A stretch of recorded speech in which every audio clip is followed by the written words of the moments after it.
नमस्कार विद्यार्थी मित्रांनो आपल्या सर्वांचं या ठिकाणी स्वागत. आपण या ठिकाणी हे जे लाईव्ह बघत आहात ते आपलं STI RCP नावाचं जे ॲप्लिकेशन आहे त्यावरही बघत आहात आणि यूट्यूबवर सुद्धा बघत आहात. या ठिकाणी बऱ्याच विद्यार्थ्यांच्या ज्या कमेंट्स होत्या त्यानुसार मी ज्या माझ्या नोट्स काढलेल्या आहेत चालू घडामोडीच्या आणि आगामी ज्या राज्यसेवा पूर्वपरीक्षा आहे तसेच कंबाईनची पूर्वपरीक्षा आहे, काही काळात पोलीस भरती होण्याची शक्यता आहे आणि सरळ सेवेचे एक्झाम्स आहेत, या सगळ्यांना समोर ठेवून एक रॅपिड स्वरूपाचे काही लेक्चर्स या ठिकाणी मी घेणार आहे. आजचा जो सुरुवातीचा आपला टॉपिक असणार आहे तो म्हणजे राजकीय घडामोडी. या आगामी परीक्षेमध्ये राजकीय घडामोडी नेमके कोणत्या मुद्द्यांवर येऊ शकतात, काय काय मुद्दे विचारले जाऊ शकतात, यावर मी चर्चा करणार आहे. मला वाटतं तुमच्याकडे जर वही पेन असेल थोडंसं तुम्ही नोटिंग करून घेतलं तर खूप फायदा होईल. शेवटपर्यंत हा व्हिडिओ बघा. अत्यंत कामाचे मुद्दे आणि अत्यंत कमी काळामध्ये या ठिकाणी खूप सारे मुद्दे मला कव्हर करायचे आहेत जे 2019 आणि 20मध्ये घडलेल्या घटना आहेत त्या संदर्भातील. बघा, या ठिकाणी एक अत्यंत महत्त्वाचा सोपा मुद्दा तुम्हाला विचारला जाऊ शकतो तो म्हणजे लोकपालावर, बरोबर. कारण की हा एक 2019मधील महत्त्वाचा मुद्दा आहे.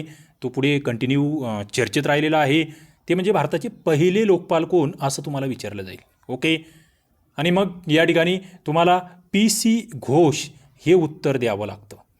आता इथे लहानसा प्रश्न तुमच्यासाठी टाकतो मी. PC म्हणजे काय? PC याचा लॉंग फॉर्मसुद्धा तुम्हाला माहीत असला पाहिजे.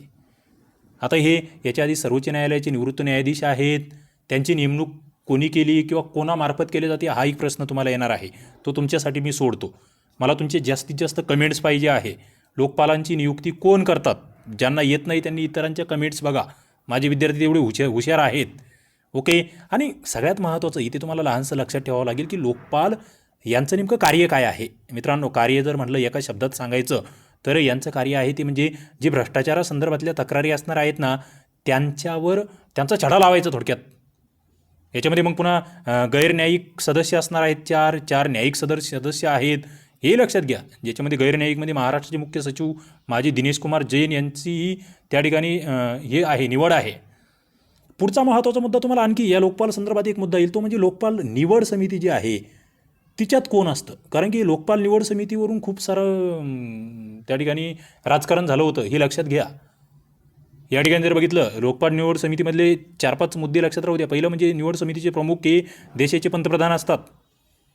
दुसऱ्या या ठिकाणी जे सुप्रीम कोर्टाचे सरन्यायाधीश आहेत ते या ठिकाणी असतात, chief justice of India CJI. मग यावेळेसचे चीफ जस्टिस ऑफ इंडिया कोण होते जेव्हा PC घोष यांची निवड झाली? आता सध्याचे चीफ जस्टिस ऑफ इंडिया कोण आहेत हे तुम्हाला माहीत असलं पाहिजे.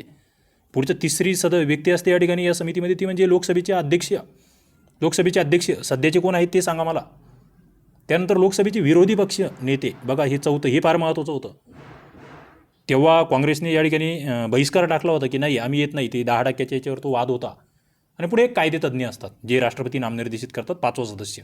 हे माहीत असलं पाहिजे. आता हे पाठच असलं पाहिजे, हे पाठच असावं लागेल तुम्हाला. आता या लोकपाल म्हटलं की तुम्हाला एक आणखी मुद्दा येतो. या लोकपाल संदर्भात लोकपालाचे अध्यक्ष आणि त्याचे ते सदस्य यांच्या पदाची शिफारस करण्यासाठी रंजना देसाई समिती नेमली गेली होती, तेही तुम्हाला माहीत असलं पाहिजे. ओके. तर एवढे एक बेसिक मुद्दे मी तुम्हाला या ठिकाणी सांगतोय, ते लक्षात राहू द्या. पुढचा पॉईंटवर मी जातोय. पुढचा म्हणजे राष्ट्रीय पक्षासंदर्भातलं एक महत्त्वाची घडामोड किंवा घटना या मागील कालावधीमध्ये घडलेली आहे. एक 8वा राष्ट्रीय पक्ष या ठिकाणी नव्याने त्याला राष्ट्रीय पक्षाचा दर्जा भेटलेला आहे. तो कोणता? त्याच्या संदर्भातल्या काही बेसिक बाबी तुम्हाला माहीत आहे का? तो म्हणजे NPP हा पक्ष लक्षात ठेवा. NPP 17वी लोकसभा निवडणूक जी झाली त्याच्यानंतर जो नॅशनल पीपल पार्टी लक्षात ठेवा, हा लॉंग फॉर्म लक्षात ठेवा. नॅशनल पीपल्स पार्टी म्हणतोय मी. याला राष्ट्रीय पक्षाचा दर्जा भेटलेला आहे. देशातील 8वा आणि हा ईशान्य भारतातला पहिला पक्ष आहे ज्याला राष्ट्रीय पक्षाचा दर्जा भेटतोय. मित्रांनो, महत्त्वाचं नोटिंग करून घ्या किंवा नीट लक्षात ठेवा. येणाऱ्या परीक्षेमध्ये नक्कीच जेवढे मुद्दे परीक्षेभिमुख आहेत तेवढेच घेतोय मी फक्त. ओके. ईशान्य भारतातला पक्ष. मग याचे अध्यक्ष कोण आहे तर K संगमा, हे जे सध्या मेघालयचे मुख्यमंत्री आहेत ते. आता सध्याचे या ठिकाणी बदलले असतील पण तेव्हाचे बदलले आहेत की नाही एकदा चेक करा. मात्र जेव्हा पक्षाला मान्यता भेटली तेव्हा हे होते. पुढे आता हा पक्ष कोणकोणत्या राज्यामध्ये राज्यपक्ष म्हणून आहे असा प्रश्न तुम्हाला विचारला जाऊ शकतो. थोडंसं तुम्ही जर MPSCच्या एक्झाम देत असेल तर तुम्हाला मग ती तयारी करून ठेवावी लागेल की नेमकं कशा पद्धतीने प्रश्न विचारले जाऊ शकतात. राज्यपक्ष मग हा कुठे आहे तर अरुणाचल प्रदेश या ठिकाणचा हा राज्यपक्ष आहे. अरुणाचल प्रदेश. ओके. पुढे नागालँडमध्ये सुद्धा हा राज्यपक्ष आहे, लक्षात ठेवा. मेघालयमध्ये हा राज्यपक्ष आहे, मणिपूरमध्ये हा राज्यपक्ष आहे, माहीत असलं पाहिजे. ओके. आता सगळ्यात महत्त्वाचा मुद्दा येईल तुम्हाला की राष्ट्रीय पक्ष म्हणून याला जर मान्यता भेटलेली आहे तर मग राष्ट्रीय पक्ष होण्यासाठीच्या नेमक्या अटी काय असतात किंवा निकष काय असतात, हा प्रश्न तुम्हाला विचारला जाईल. बघा, इथे काही मुद्दे नीट लक्षात घ्या. ज्या लोकसभेच्या सार्वत्रिक निवडणुका आहे किंवा विधानसभेची निवडणुका आहे, कोणतेही 4 राज्य किंवा त्याच्यापेक्षा अधिक राज्य या ठिकाणी किमान 6% मतं, जे वैध मतं आहेत त्याच्या 6% मतं त्या पक्षाला मिळाली पाहिजेत. किंवा त्या ठिकाणी अधिक राज्यांमधून लोकसभेतील 4 जागा तरी प्राप्त झाल्या पाहिजेत. काय म्हणतो मी, 4 जागा, एकतर 6% मतं किंवा 4 जागा, दोन्हीपैकी एक पाहिजे. पुढे असंही होऊ शकतं की 3 राज्यातून लोकसभेच्या सार्वत्रिक निवडणुकीमध्ये 2% जागा भेटले आहे, तोही एक त्या ठिकाणी आहे. किंवा आणखी एक निकष आहे बघा, तो लक्षात असला पाहिजे की 4 घटक राज्य आहे. 4 घटक राज्यामध्ये जर याला राज्यपक्षाचा दर्जा भेटला तरीसुद्धा हा राष्ट्रीय पक्ष म्हणून या ठिकाणी येत असतो. मग पुढचा प्रश्न तयार होतो की हा 8वा आहे, तर याच्या आधीचे 7 राज्यपक्ष हे राष्ट्रीय पक्ष कोणते? आता याचं उत्तर खरं म्हणजे मला तुमच्याकडून अपेक्षित आहे. याच्यातले मी 1-2 सांगतो. एक राष्ट्रीय काँग्रेस तुम्हाला माहीत आहे, भारतीय जनता पक्ष माहीत आहे, हे 2 तर आपल्या सगळ्यांनाच माहीत आहे. पुढचं महाराष्ट्रातील एक अत्यंत महत्त्वाचा पक्ष, तो कोणता ते मला सांगा. इतर पक्ष कोणते? पटपट खाली कमेंट बॉक्समध्ये कमेंट करण्याचा प्रयत्न करा. राष्ट्रीय पक्ष तुम्हाला माहीत आहेत का? हे माहीत असले पाहिजे, तर हे माहीतच असणं आवश्यक आहे. पुढे मी जातो आहे. पुढचं मित्रांनो महत्त्वाचे मुद्दे जर बघायचे झाले तर पुढचं एक माहिती अधिकारामध्ये एक लहानसा बदल या ठिकाणी केला गेलेला आहे. आणि तुम्हाला माहीत आहे RTI हा एक अत्यंत महत्त्वाचा या ठिकाणी कायदा आहे. 2019मध्ये याच्यामध्ये काही सुधारणा केल्या गेलेल्या आहेत. त्याच्यामध्ये केंद्र सरकार जे आहे ते CIC आणि IC मुदत जी आहे, ज्याला मुख्य माहिती आयुक्त म्हणतो किंवा माहिती आयुक्त म्हणतो, त्याची मुदत अधिसूचित करू शकेल अशा पद्धतीचे काही लहानसहान तरतुदी या ठिकाणी आहेत. ओके. म्हणजे याच्यात एक थोडक्यात तुम्हाला लक्षात काय ठेवायचं, एकदम सोपं सांगतो मी.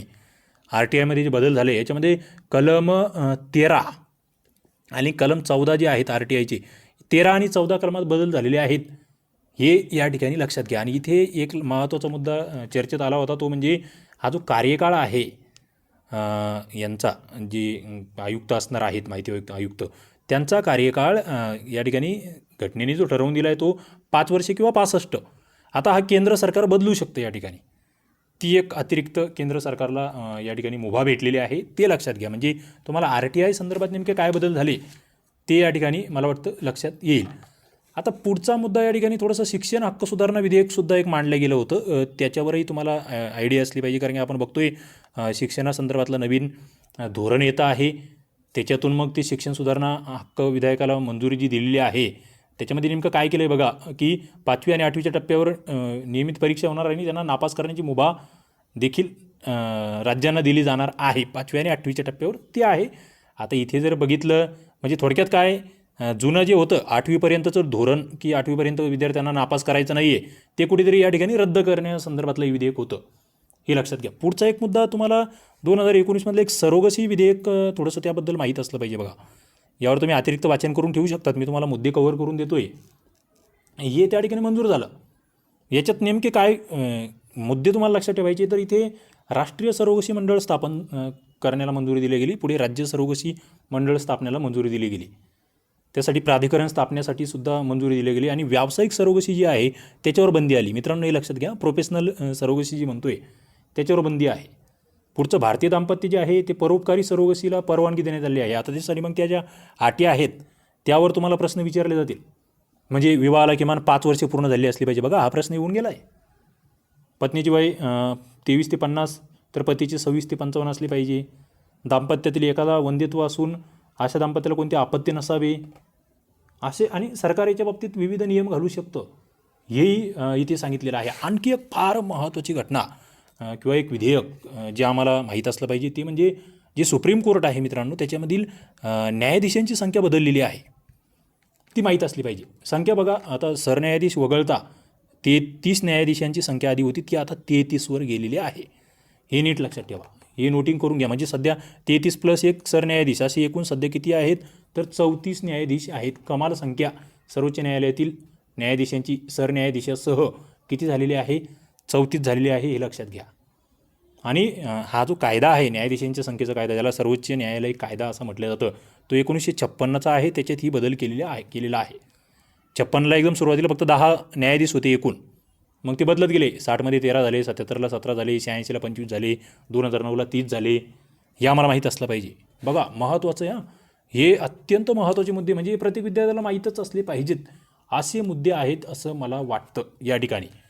मग आता पुढे तुम्हाला याच्यात किती हे करायचं आहे. पुढचा एक मुद्दा महत्त्वाचा या ठिकाणी घटना घडलेली आहे मागील काळात, ती म्हणजे सरपंचांचे मानधन. थोडंसं पंचायत राज किंवा इतर बाबतीत हा मुद्दा विचारला जाऊ शकतो. मानधनामध्ये वाढ आणि उपसरपंचांना मानधन देण्याचा निर्णय, हे 2 महत्त्वाचे निर्णय मंत्रिमंडळाने घेतलेले आहे महाराष्ट्रातील. आणि हे 1 जुलै 2019 पासून लागू झालेलं आहे, हे लक्षात घ्या. 1 जुलै 2019. मग किती आहे मानधन, तुम्हाला जर उद्या प्रश्न विचारला गेला. आता हे मानधन कशानुसार ठरतं किंवा कमी जास्त कशानुसार होऊ शकतं, तर ते लोकसंख्येनुसार हे लक्षात घ्या आधी. हा बेसिक निकष लक्षात राहू द्या. म्हणजे लोकसंख्येमध्ये मग ते स्लॉट आहेत 2000पर्यंत, मग 2000 ते 8000 लोकसंख्या असेल त्यांच्यासाठीचं वेगळं, 8000पेक्षा जास्त लोकसंख्या असेल त्या ठिकाणच्या त्या गावाची, तर असे 3 टप्पे येते. बघा 2000पर्यंत लोकसंख्या असेल सरपंचांना 1000 मानधन भेटणार. 2000 ते 8000 लोकसंख्या असेल सरपंचांना 1500 मानधन भेटणार. हे जुनं होतं. 1000, 1500 आणि 2000 असं जुने टप्पे होते ते.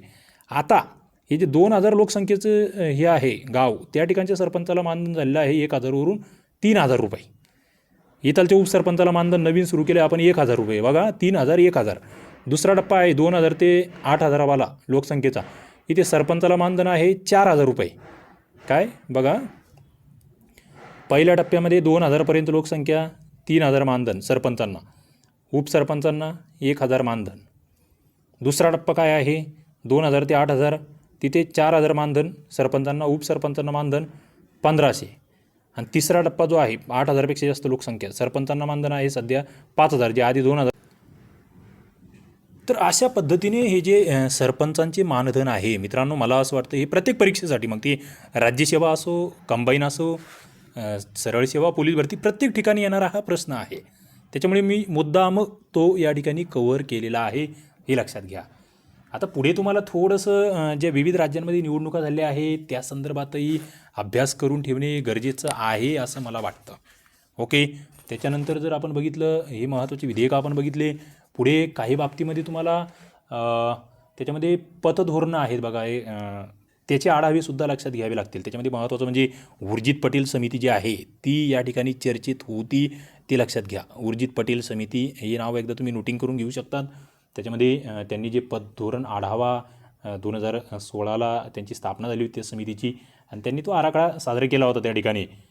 तो महत्त्वाचा होता. त्याचा आपल्या याच्यावर म्हणजे कमीत कमी वर्षातून 4 बैठका घेतल्या पाहिजेत वगैरे बरेचसे महत्त्वाचे मुद्दे त्यांनी मांडलेले आहे. थोडंसं अर्थशास्त्रामध्ये ते घुसतं, मात्र मला वाटतं या ठिकाणी ते गरजेचं आहे, त्यावर अभ्यास करून ठेवणे गरजेचं आहे. मित्रांनो, पुढचा आणखी एक मुद्दा या ठिकाणी चर्चेत होता, तो म्हणजे अमृत संस्था. फक्त इथे एकच लक्षात ठेवा, एकदम सोपं सांगतोय. अमृत संस्था नेमकी काय आहे एवढं लक्षात राहू द्या. अमृत संस्था ही खुल्या प्रवर्गातील आर्थिकदृष्ट्या दुर्बल घटकांसाठी एक महत्त्वाची संस्था असणार आहे. बघा महत्त्वाचं आहे, सध्या आरक्षणाचे वगैरे मुद्दे चर्चेत आहेत, त्याच्या अनुषंगाने सुद्धा हा मुद्दा महत्त्वाचा ठरतो. म्हणजे जे खुल्या प्रवर्गातील आहे मात्र आर्थिकदृष्ट्या दुर्बल आहे त्यांच्यासाठी विविध कार्य करणारी संस्था म्हणून या ठिकाणी अमृत संस्थेकडे बघितलं जाईल. पुढचा मुद्दा एक विभागीय परिषदांचा आहे. बघा विभागीय परिषदा, तो चर्चेत होता मागील 2019-20च्या या कालखंडामध्ये. विभागीय परिषदेसंदर्भात एक सोपा मुद्दा जो याच्या आधी अनेक वेळा विचारला गेला, तो म्हणजे विभागीय परिषदेचे अध्यक्ष कोण असतात. हा मुद्दा तुम्हाला माहीत असला पाहिजे. ते अध्यक्ष असतात केंद्रीय गृहमंत्री. मग सध्याचे अध्यक्ष कोण असणार आहेत ते मला तुम्ही सांगा. सध्याचे केंद्रीय गृहमंत्री तुम्हाला माहीत असले पाहिजे. पुढचा मुद्दा इथे सगळ्यात महत्त्वाचा आहे, विभागीय परिषदेचे जे उपाध्यक्ष आहेत, उपाध्यक्ष हे त्या विभागातील एका राज्याचे मुख्यमंत्री असतात. हे लक्षात घ्या. राज्याचे मुख्यमंत्री म्हणतोय मी विभागीय परिषदेचे. आता आपण जो महाराष्ट्र आहे, महाराष्ट्र हा पश्चिम विभागीय परिषदेमध्ये जातो. हा मुद्दा लक्षात घ्या, पश्चिम विभागीय परिषद. आता इथं जर तुम्ही बघितलं एक लेटेस्टमधलं सध्या त्या ठिकाणी 24वी आवृत्ती आहे, त्याच्यात पणजी या ठिकाणी याच्या बैठका झाल्या होत्या, त्याही आम्हाला माहीत असलं पाहिजे. आणि एक वैधानिक यंत्रणा आहे, म्हणजे कायद्याद्वारे तयार केलेली, म्हणजे घटनात्मक नाही आहे, हे एकदा इथे लक्षात घ्या. केवळ सल्लागार स्वरूपाची अशी यंत्रणा असते. याच्या संदर्भातला राज्य पुनर्रचना कायदा 1956, त्याच्या अंतर्गत या विभागीय परिषदांची स्थापना होती. आणि याचा मुद्दा काय आहे, विभागीय परिषदा का असतात, किंवा त्या का स्थापन केल्या जातात याचंही थोडंसं त्या ठिकाणी आपल्याला नॉलेज असलं पाहिजे. ते म्हणजे जे आंतरराज्यीय बाबी आहेत, म्हणजे दोन राज्यांमधील वादविवाद असेल, तंटे असेल, त्यावर चर्चा व्हावी म्हणून या ठिकाणी विभागीय परिषदा असतात, हे लक्षात घ्यावं लागेल. मित्रांनो, पुढचा एक मुद्दा तो म्हणजे जे आर्थिक मागासवर्गाचं आरक्षण आहे ना 10%, तेही चर्चेत आहे बघा. 10% आरक्षण हे तुम्हाला माहीत असलं पाहिजे. उच्च शिक्षण आणि नोकऱ्यामध्ये हे आरक्षण देण्याची घोषणा सरकारने केलेली आहे, केंद्र सरकारने. याच्यासाठी मग त्या मर्यादा माहीत असल्या पाहिजे. कौटुंबिक उत्पन्न मर्यादा ही 8 लाखाची तेव्हा घोषित केली होती. पुढे 5 एकरपेक्षा कमी शेतजमीन असणे आवश्यक होतं. याच्यामध्ये हे निकष हे महत्त्वाचे. निवासी घराचे क्षेत्र हे 1000 चौरस फुटापेक्षा कमी असावे, हा एक निकष आहे त्याच्यामध्ये. तर अशा पद्धतीचे महत्त्वाचे निकष. आणि हे जे आरक्षण आहे मग आता ते सुप्रीम कोर्टात आहे, त्याच्या संदर्भात काही निकाल पेंडिंग आहेत, याही बाबी लक्षात घ्या. म्हणजे एकूण जे भारतामधील आरक्षण आहे ते 49.5% कोट्यात त्या ठिकाणी वाढ करून ते आता 59.5 एवढं आरक्षणाची मर्यादा त्या ठिकाणी गेलेली आहे थोडक्यात या आरक्षणामुळे. कारण की आपण जर बघितलं तर सध्याचं आरक्षणाचं कोटी तुम्हाला लक्षात घ्यावे लागतील. ते म्हणजे SC समाजाला या ठिकाणी 15% आरक्षण आहे. STला जर बघितलं तुम्ही तर 7.5% आरक्षण या ठिकाणी आहे. पुढे OBCंना 27% आरक्षण आहे आणि आर्थिकदृष्ट्या मागासवर्गीयांना 10% आरक्षण. मात्र आता आपण बघतो आहे सर्वोच्च न्यायालयात आहे, त्या संदर्भात बरेच मुद्दे आहेत. मित्रांनो, अशा पद्धतीने या ठिकाणी रॅपिड 1मध्ये काही महत्त्वाचे मुद्दे आपण कव्हर केले. तुम्हाला हे कसं वाटलं, आवडलं असेल हे लेक्चर, हा व्हिडिओ, तर नक्की कमेंट करा. मला पुढील लेक्चर घेण्यासंदर्भात सुचवा. चला पुन्हा एकदा सांगतो, याच्या संदर्भातल्या काही महत्त्वाच्या PDFs असतील चालू घडामोडीच्या, त्या मी आपल्या ॲप्लिकेशनला टाकणार आहे. खाली लिंक आहे, त्यावर क्लिक करा, ॲप्लिकेशन डाउनलोड करा. अनेक कोर्सेस त्या ठिकाणी आहे, ई-बुक्स आहे, टेस्ट सिरीज आहे, त्याच्यावर सध्या ऑफर चालू आहे. तुम्ही त्या ठिकाणी भेट देऊ शकता, डेमो बघू शकतात आणि ते त्या ठिकाणी त्याला नोंदणी करू शकतात. या ठिकाणी मी थांबतो. धन्यवाद.